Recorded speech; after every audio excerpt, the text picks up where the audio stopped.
jotee ba tegal ñu ànd ak El Hadj Assane Gueye ci xabaar yi ci wolof ci gàttal El Hadj asalaamaaleykum. waaleykum salaam Hadj Babacar maa ngi lay ziar di ziar ñëpp ñuy yeewandoo ak RFM di leen ñaanal jàmm di sàkku ñaan ci ñëpp. xibaar yi ak élection palak njiitu réew ak candidat yi jamono yi ñu baal ma du ñu saf ñu ne ci làmbi golo ku jóg sa morom bëgg nga daanu ndax wàllu ay kalaame yu dul jeex ci kanamu conseil constitutionnel misaal gi bokk na ca recours bu Amadou Ba candidat bu Benno Bokk Yaakaar ci candidat bi di Cheikh Tidiane Dièye waaye it Bassirou Diomaye Faye loolee nag ne ay kalaame lu mën a daal di jur safaan la ci ñoom mbër yooyee ci gis-gisu borom xam-xam bi di El Hadji Oumar Diop jàngalekat gëstukat ci faculté sciences juridiques politique université Cheikh Anta Diop bu Ndakaaru bu fekkee mu ne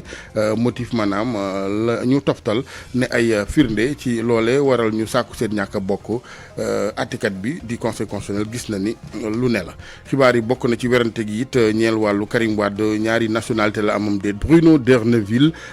moom it di acteur politique la mu gis mooy waxi kasaw la du débat bu am benn solo dañ ko war a sax ponk boobu mu ne dindi ci sunu constitution fii ci Sénégal gis-gisam boobu yemook nag kii di Karim Wade moom lu jëm ci wàllu nationalité gi France nangul na ko yebbiku gi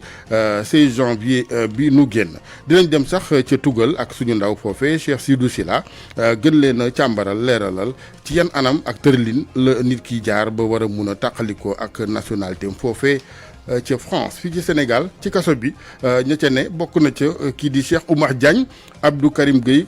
Karim Xurum Xaax seen ak jàpp ak tëj ak diir ba ñu fa def yëpp boobaak léegi nag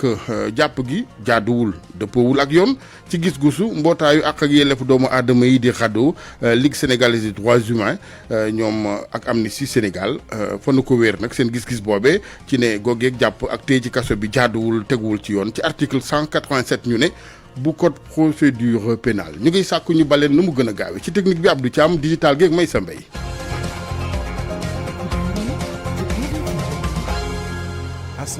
mbërëb Benno Bokk Yaakaar Amadou Ba dugal ak càkkutéef ci kanamu conseil constitutionnel ngir mbër yi di Bassirou Diomaye Faye ak Cheikh Tidiane Dièye bañ a bokk ci làmb ji moom candidat Benno Bokk Yaakaar googee que recours la def waaye lu mu ca mën a ne mën na ca am ndam lu mën a nekk la ndam li ci fànn woowee ci gis-gisu enseignant chercheur bi ca faculté sciences juridiques politique bu université Cheikh Anta Diop bu Ndakaaru bu fekkee ni juge bi ci boppam gis na ay firnde yu daal di war a mun a tax ñu génne leen ci làmb ak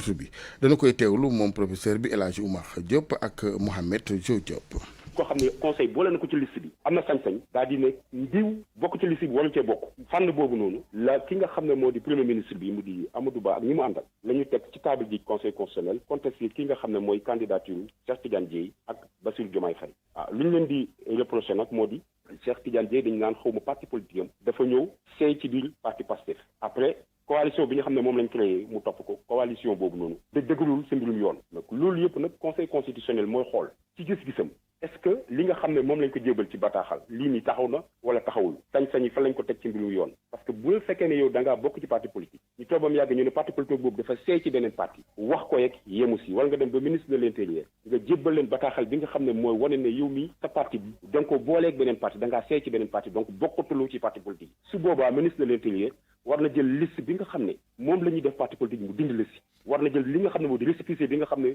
moom lañ la joxoon bi ngay créé parti bi. est-ce que bu yemee ci wax kese mun na nekk élément de preuve boo xam ne candidat requérant bi mun na ko teg ci table conseil constitutionnel par exemple. waaw loolu dina jafe trop parce que mbirum yoon ci ay texte lañ ko teg ci ay sart lañ ko teg donc wax benn fànn la mais wax lu koy dëggalal soo taxawee ci kanamu ki nga xam ne mooy àtte moo di nga teg li firnde fekk léegi nag firnde yooyu nag ki nga xam ne mooy àtte mooy seet ndax firnde yi taxaw na wala firnde yi taxawul. El Hadji Oumar Diop jàngalekat ci université Cheikh Anta Diop bu Ndakaaru gis ne kon kalaame gi ñeel mbërëb Benno Bokk Yaakaar Amadou Ba ngir kii di Bassirou Diomaye Faye ak Cheikh Tidiane Dièye bañ a bokk ci élection yi di ñëw bu fekkee firnde yi wér na mën na ca am ndam ca kanamu conseil constitutionnel muy lu safaanoo nag boobu gis-gis ak gis-gis bi docteur Abdou Rahman Diouf am moom bëggoon na nekk mbër waaye lu jëm ci wàllu conseil constitutionnel ak dossier bi nangu lu nu ko moom jàppul ne recours yi ñu def yëpp ña ko def mën nañ ca am ndam dafay gis ne ëtt bi mun na ko déclarer yooyu recours yëpp irrecevable di yu munta nangu na mu ni demee woon ci atum 2019 Abdourahmane Diouf ñu teewlu ko Mamadou Sy. damay ragal ne ñun suñu recours yi ñu def avec beaucoup d'efforts ñu waxaat ñëwul parce que gis naa ñu koy ruumandaat c'est-à-dire que ñun ñëpp lu ñu def yëpp ñu ñëw nañu c'est irrecevable te ci irrecevable bi fan lañ koy teg ñoom ñooy le conseil constitutionnel ñoom ñoo am possibilité jël ay décisions xam ne kenn du ko remettre en cause mais bu doon droit rek la ñuy wax ngeen baal ma mais waa conseil constitutionnel dàqu ñu jàng yeneen juristes yi c'est-à-dire que man par exemple sama réclamation bi ma koy def dama anticiper loolu dama génn ci première partie bi la partie où je prouve que le conseil constitutionnel me fait grief au cas où ñu war ma wax c'est irrecevable pourquoi ça me fait grief parce que seen considérant 24 dañu tudd sama tur man dañu tudd sama tur El Hadj Abdourahmane Diouf ne Abdourahmane Diouf déposé na mais matalul parrainage ñu dem ci article 2 ñun ñëpp boo leen xoolee dañ ñu dëxañ ci benn article ne ñii ñëpp ils sont irrecevables et je le dis à partir du moment où vous avez posé un acte qui me fait grief moi en tant que candidat cet acte là j'ai la possibilité de l'attaquer mais xool leen dans 2-3 jours ils sont possibles de venir dire c'est irrecevable donc si le conseil constitutionnel nous dit que tous nos recours là sont irrecevables mais ñun où est-ce qu'on va se plaindre Abdourahmane Diouf ci gis-gis bi mu am ci recours yi ñu def ci conseil constitutionnel ak ñàkk yaakaar gi mu ci am di xaar ñu ne day recevable na mu di demee woon mu ne ci atum 2019 double nationalité Karim Wade ak werante gi ci Bruno D'erneville moom dafa jàpp ne faux débat la amul genn ak solo moom mi jiite parti action citoyenne la mu gis mooy ponk boobee sax ñeel wàllu nationalité dañ ko war a dindeet ci constitution bu Sénégal mu ngi yëkkatee yooyu kàddu ci wet ak xew bu mu doon amal doon ci présenté ka xamele askan wi téere bu mu bind duppee ko maintenant c'est déjà demain Bruno D'erneville ñu teewlu ko ak Abdourahmane Diallo. nee naa leen double nationalité dafa méngoowul sax ak jamono loolu nga xam ne moo ko dugal ci constitution bi daf ñu tooñ dëgg xaw ma lu taxoon mu defoon ko waaye ñëpp xam nañu ne tey dañu toll ci jamono yoo xam ne nit ñi dañoo jaxasoo terewul nag jaxasoo boobu mun nga sopp ab réew ne kii man réew mi laa jël taf ko sama xol mooy sama réew boo ne réew mi mooy sama réew nga am àq ak yelleefu ñëpp ñi nga xam ne ñu ngi dund ci réew moom war nga mun a am àq ak yelleef ne man dinaa mun a jiite réew mi wala boo ko munul ça veut dire que yow citoyen bi nga doon nekkul citoyen comme ñeneen war nañu am léegi ay sart yoo xam ne dañu ne président bu ñu fal bés bu ñu la jàppee ngay def naka sudul noonu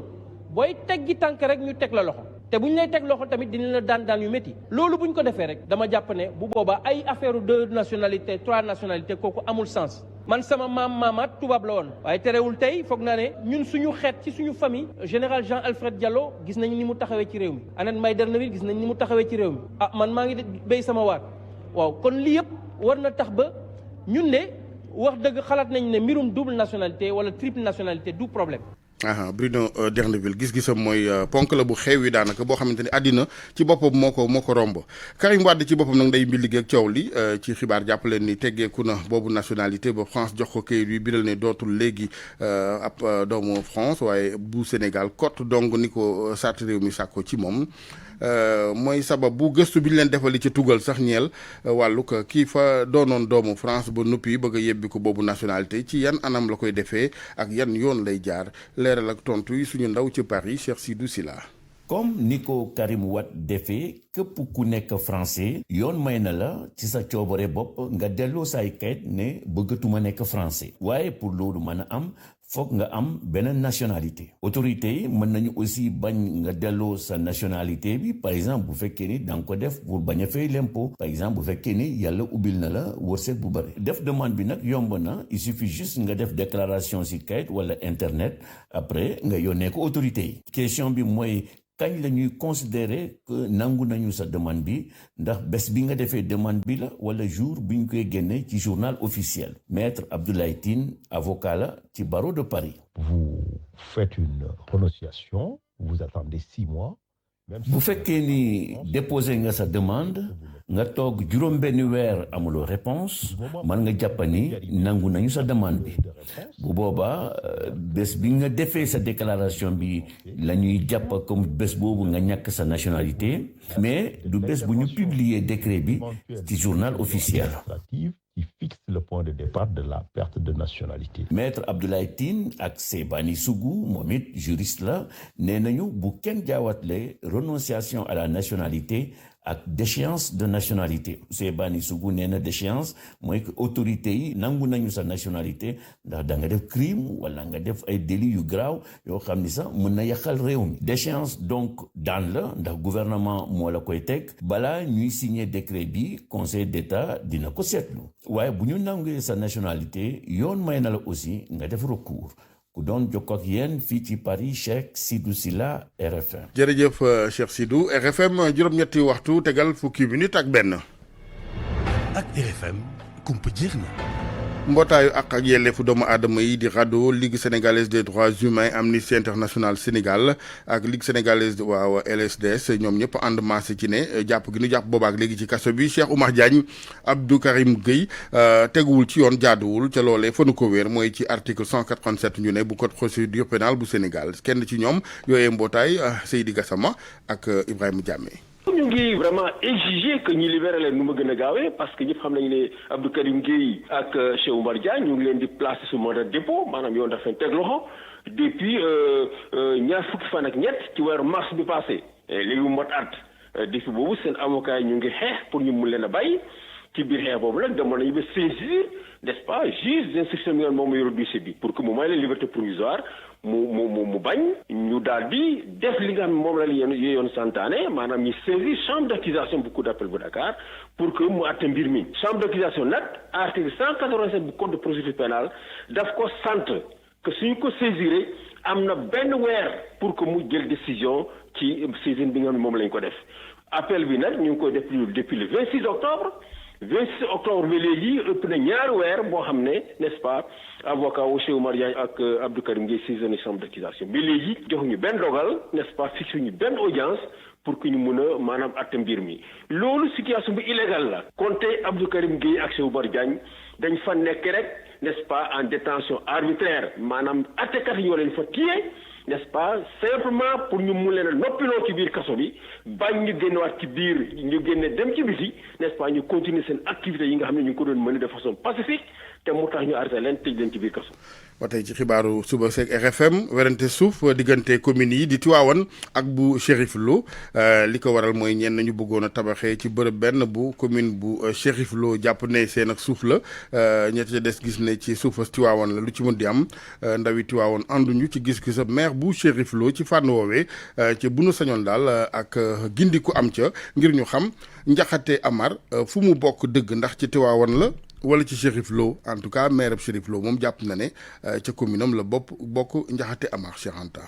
toll nañ ci ñeenti téeméer nee nañ dañoo am ay suuf saa yu ñu yëkkatee ngir tabax ko ñu ñëw na duñ ko fi tabaxe ndaxte nee nañ fii ñu nekk maire Chérif Lo ak maire Tivaouane ñoo koy xëccoo. Abdou Karim Mbaye moom moo jiite collectif site bi nekk fii ci Njaxate Amar. Ousmane Sarr nag biñ ko nommé 2018 maire de la commune de Chérif Lo kenn mus fee ñëw andi problème fii moom nag bi mu ñëwee dafa andi benn plan ne plan boobu dañ ko autorisé moo valable da koy def fii ci site bi nu yor ñun baaxul te boo xoolee fii daanaka nit ñëpp dëkk nañ presque terrain yi bu fi parewul rek daanaka ay borom dëkk nañ ci biir mais foo xam te ne dañ ko morcelé ba pare depuis 2018 nit ñi dëkk ci ñi tabax bay waaj a àggal foofu mënuñoo gëm ni dañ faa autoriser un plan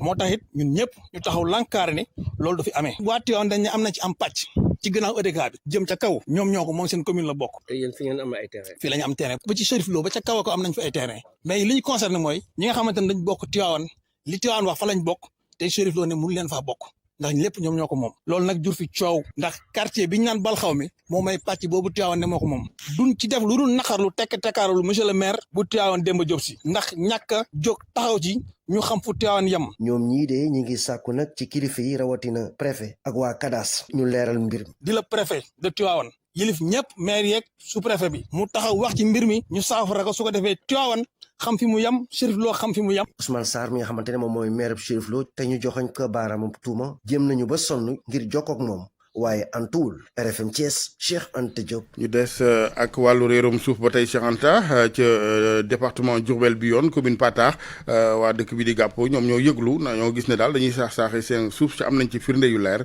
kenn ci ñoom waa dëkk ba Lamine Seck ñu teewlu ko ak soxna Alimatu Saax. ñun Gàppo suñu suuf suñuy tool depuis 2011 lan ñu waxoon dañ ko lotissé or que dañ koo jaay boobu ba léegi nañu ci yéeg ko wàcc ba ñu trouvé na ñun gis nañ ay profil léegi nag suuf si dañ koo jaay léegi nag boobu ba léegi ñu ngi ciy jàpp ak di ñu tëj ak loolu nag leen mu ta nangoot léegi ñun gis nañ ne am nañ profil yoo xam ne dañoo jaay suñu suuf léegi ñun nin wóolu mooy yoon ci affaire dañ ko yóbbu ci yoon ñun négocier tuñ mu ñëw jaay suñu suuf ba dañuy jàpp pare ñëw naan dañuy négocier loolu moom mënatuñ cee continuer cay léegi nekkatuñ di négocier kenn affaire bi daal am nañ ay profil dañ ko yóbbu ci yoon atteñ dañuy bëgg a yëgal monsieur le président de la république monsieur Macky Sall di ko xamal ne lii moo xew village su gàpp léegi nag ni bañ boo liggéey lépp lu ci xew ñu naan yëguñu ko ñu ngi koy wax jégal communauté internationale bi aussi ñëpp yëg ko ak ñi ne ci dëkk bi yëpp affaire bi ñun dañ koy porte yóbbu ko ci yoon amatu nuy négocier ci lenn ndax ñun am nañu preuve boo waree ne dañoo jaay suñu suuf ba ñooñu ñëw fekk ñu suñu biir kër naan ñu fii suñuy kër la ak suñu génne suñuy borne lépp ñu am ci ay preuve yu leer ca teewul boobu léegi ñu mën a ko daal diñu wax lu ne léegi nag ñun mënatunoo xaar lenn waxatunoo kenn ci lenn léegi yoon daal la ñuy xaar mu ñëw arbitre affaire atte ko mu jeex voilà logement bi amul PV amul comité d'attribution amul titre de plan aussi amu ko donc logement amu fa daal seen plan lañu jël ak ancien PCR ba di dagg seeni dagg toolu jàmbur yi di ko jaay loolu nag mënatu continuer léegi kon ñun xam nañ loolu léegi ci yoon lañ jëm négocier nag kii que ce soit duñ négocier kenn affaire bi dañ nañu woon dëkk bi ne logiciel mais man nañ ne dëkk bu ne logiciel 700 parcelles du ko mat te ñoom ñu ngi ci 1700 parcelles 1779 parcelles ñu ngi ci te su préfet ñëw na fu wax loolu te buñ joxoon ñi ci dëkk ba ñëpp mënuñ ñu 700 parcelles kon nag léegi suñu suuf ñun dañ bëgg a jël baraade ko di ko jaay loolu nag mënut a continuer dañoo bëgg ñu bàyyi ñu tout tranquille ndax boo léegi bu ñu fa ñëwee di wax naan ay nangam lépp lu ci xew nan xam ne ñooy responsable. Lamine Seck doon waxal waa dëkk bi di Gàppo ñu ngi ci commune bu Patax département Diourbel ci suuf soosé ñu gis ne dañ koy saax-saaxee ca muy seen ak suuf ñu am ci firnde yu leer di sàkku ci kilifa yi kon ak dakkal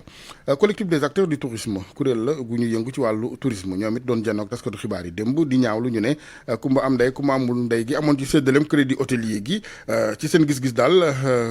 kër yu yamamaay yi di petites ak moyennes entreprises dañ leen caa beddi ci wàllum séddale moome Ndeye Mati Dieng. ñi ngan ko hôtel yi ba léegi réeroo mu ngi am ci seen diggante li ko waral nag mu di crédit hôtelier bi nga xamante ne ñoom dañoo jàpp ne séddale gi yamul diggante hôtel yu mag yi ak yu ndaw yi hôtel yu ndaw yi nga xamante ne dañoo jàpp ne dañ leen a beddi Aliou Ciss kenn la ci ñoom. na mu tëddee ak nañ koy doxale foofu la problème bi am ndax ki nga xamante ne dafa am hôtel boo xamee ne bii coûté na milliard kooku la ñuy lebal milliard dolli ko ki nga xamee ne hôtel am xëy na mu ngi bugg rek 30 millions wala 100 millions wala sax ku am restaurant bëgg 10 millions pour gën koo defaraat kooku mënu cee jot wala balaa ciy jot lu ne dana ko daj. te moo ne de bu ñu sukkandikoo ci ñoom ba tey boobee xaalis nga xamante ne dañ koy leble ñoom ñoo ko gën a yellool ñoom hôtel yu ndaw yi ngir daal di gën a ñoŋal seen liggéey waaye itam yokk ndaw yi nga xamante ne ñoo leen di liggéeyal. xaalis la bu ñuy leb te buñ ko lebee dañ koy fay te li tax ñu di ko leb pour améliorer suñu liggéey gën a yokk employé yi fay liggéey donc loolu moo tax ñuy leb mais lebuñu rek pour leb bu fekkente ne da nga am hôtel boo xam ne ñaar fukki néeg la ñu lebal la xaalis ba nga mën koo def fanweer wax dëgg yàlla boo ko defee fanweer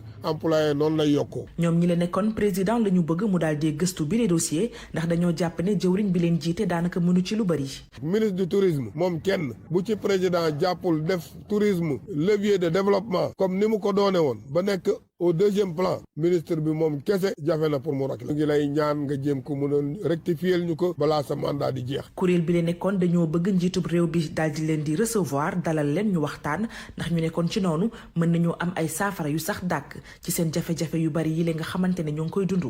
Ndeye Mati Dieng Mbour rajo Futur Média.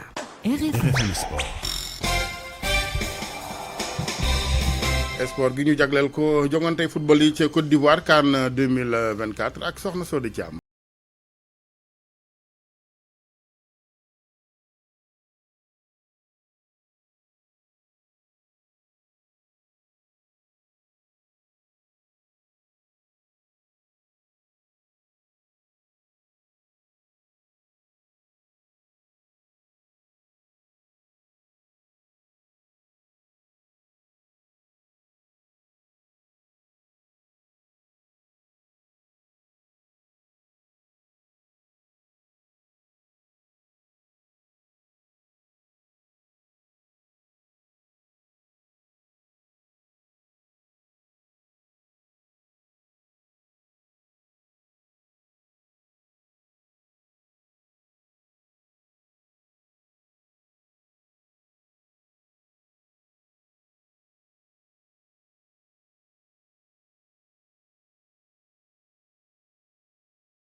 lu mu waajoon la laata compétition bi. C'est un poste un peu hybride, c'est un poste la bu bëri ay fànn moo tax it mu xaw a compliqué ndax il faut nga xam fan ngay taxaw su ballon bi nekkee ci kaw ak tamit su ballon bi wàccee ci ban position ngay nekk waaye lu ma liggéey la bu baax a baax ci équipe bi et puis comme ni ma ko waxee rek am fi ñëw pour sacrifier sama bopp pour équipe bi moo tax it dañuy def lépp lu ñu war a def. Pour me sacrifier pour l'équipe et s'il faut le faire on va le faire. ci wàllum observateur yi ñoom itamit dañu daal di nangu ku ci mel ni Moustapha Sadio féetee ca RTS 2 moom li mu gis dafa dal xelam teg ci neex ko lool. déjà man lu ma bett la parce que jàppoon naa ne potentiellement Aliou Cissé mën na jouer ak système 3-5-2 wala 5-3-2 mais man pour man Kouyaté la fay teg ndax Kouyaté la fa tegoon en octobre bu ñuy daan Cameroun fee ca Lens ma gis ne Abdou Diallo la fa teg mu bett ma mais agréablement surpris parce que gis nañu prestation Abdou Diallo bi il n'a pas été parfait sur les premières relances oui mais il a apporté beaucoup de sécurité ce qui libère vraiment les pistons. mbetteel gu neex moom la ciy am. waaye itamit am confiance bu jéggi dayoo ci li mu gis gëm ni yeneen match yi ci kanam itamit bi le dispositif war na mën a jàll rawatina ñi ñuy wooyee kadoor yi le. Je pense que c'est un système boo xamante ne mën na dox contre n'importe quelle équipe. Vu que ñu ngi koy répété, je pense que ñu ngi koy miin de plus en plus. Triangle yi ñuy formé Pape Gueye Jacobs ak Sadio Mané à gauche ak Lamine Camara Crépin Diatta ak Ismaïla Sarr day perturber n'importe quelle équipe. Donc c'est un système boo xamante je pense que ça peut perturber une équipe comme la Côte d'Ivoire, une équipe comme l'Algérie. C'est un système qui peut perturber les grandes équipes de cette CAN. Kon El Tactico continuer di wéyal ba tey li nga xamee ni moom moo di jeu compétition di Coupe d'Afrique boo xamee ni dafa gën a yokk ci wàllum niveau dañ ko gën a saytu ci seen test bi nga xamee ni moom moo ca daal di topp waaye bi la yoon ci ab ponkal lay doon contre Cameroun ni ki àjjuma bu 17h jotee. coowal bi yi amoon ci match bu njëkk gaynde ak Sénégal yi ba léegi nit ñi ñu ngi koy waxtaanee bi la yoon nag fédération sénégalaise bu football moom moo ci daal di àddoo président comité d'organisation bi di Amadou Kane moom bañ na ba tëdd ca naaj wa ni problème musul am diggante ministère des sports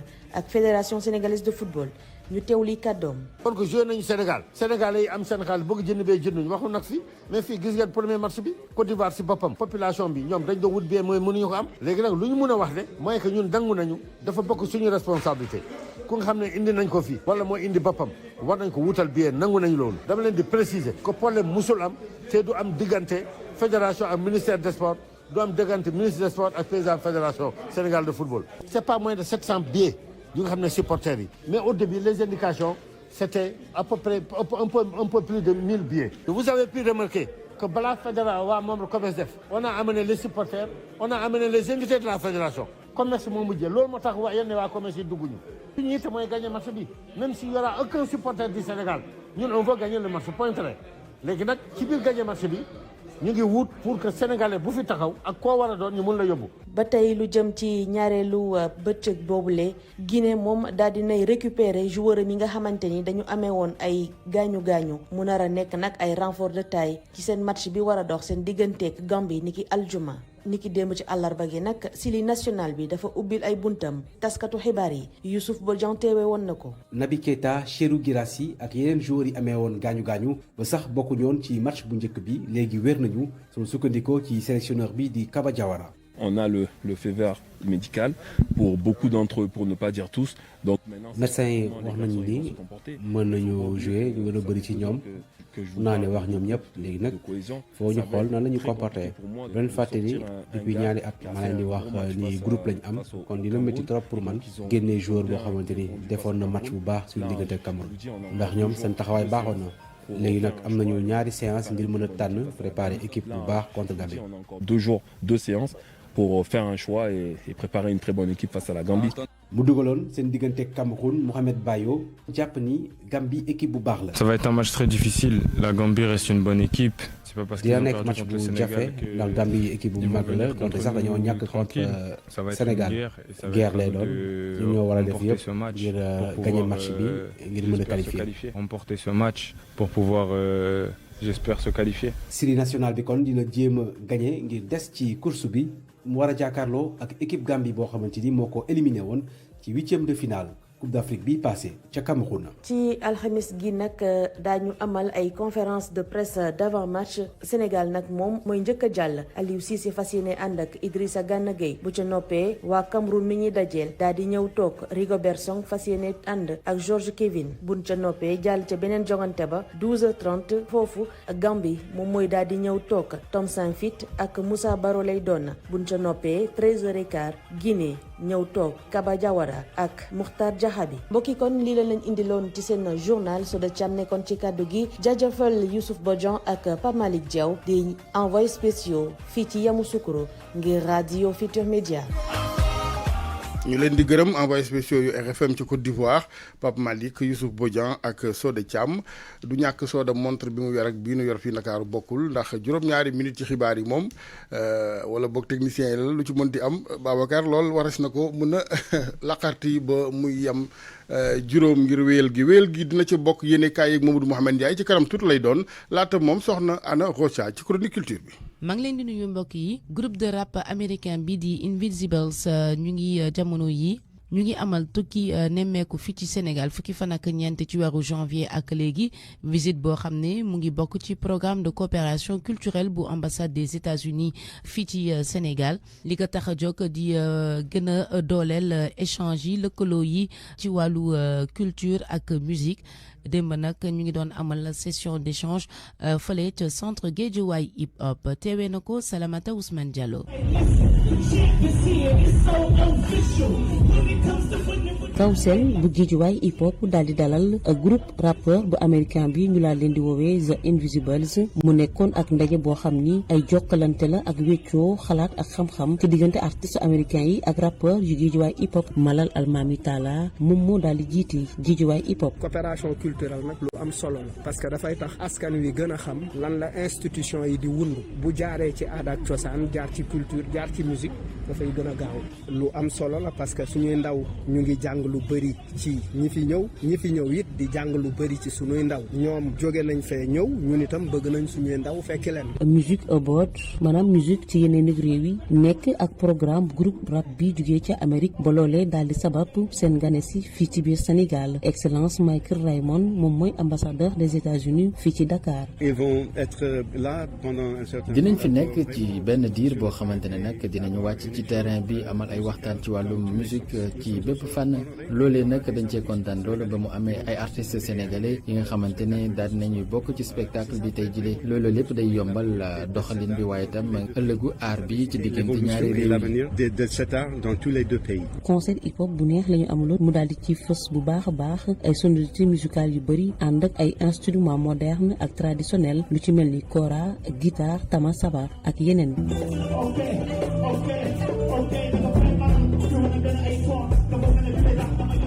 groupe bi dina nekk concert niki alxames ji ca diwaanu Ndar jamono yooyu kuréel gi dippee boppam association générale pour la sauvegarde des valeurs de Lat Dior héros national du Sénégal fas yéene door ay activité am atum 2019 lañ ko taxawal mbébétam moo di organiser at mu ne benn cérémonie boo xam ne dañ koy jégleel Lat Dior amal itam ab colloque ñu fas yéene itam defaraat lii di mausolée bi nekk fële ca Derklé mbokk yi fi li ñu yem ci seen chronique culture di leen jaajëfal bu baax a baax ci déglu bi di daje ëllëg incha allah ci yeneen i xibaar ñeel aada ci RFM.